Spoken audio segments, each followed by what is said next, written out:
not made as to who would control which parts of the continent. Met with each other, and the United States, 13 European states, for the Berlin Conference. The conference began on November 15, 1884, and didn't end until February 26, 1885, and resulted in the subsequent Berlin Act.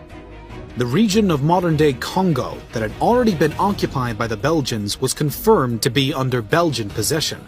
Areas of free trade for all was set up around the Niger and Congo rivers and the Congo Basin and Lake Malawi, and it was agreed that any European entity who took land along the African coast would have to inform the other powers of this action. Now, the door was open for any and all of these imperial powers to start taking over the continent.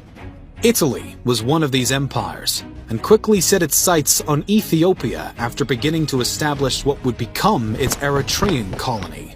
Moving to expand this colony more, the Italians sent their Special Corps of Africa into the port town of Massawa, was at the time under the authority of the Ethiopian Empire in 1887. The latter initially sent a warning to the Italian officials that they were in violation of a treaty that had been signed between Ethiopia, known then as Abyssinia, Britain, and Egypt, but the warning was not heeded.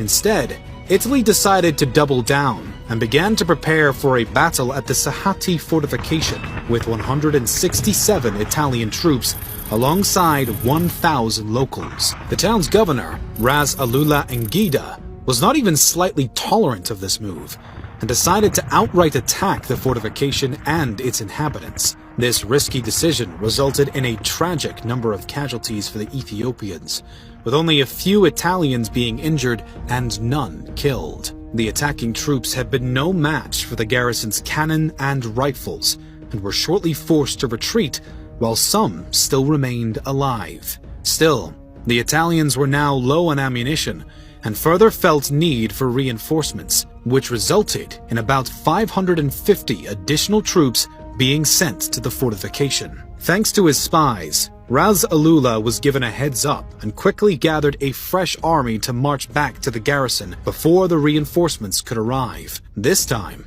the Ethiopians greatly outnumbered the Italians, who still had superior weaponry but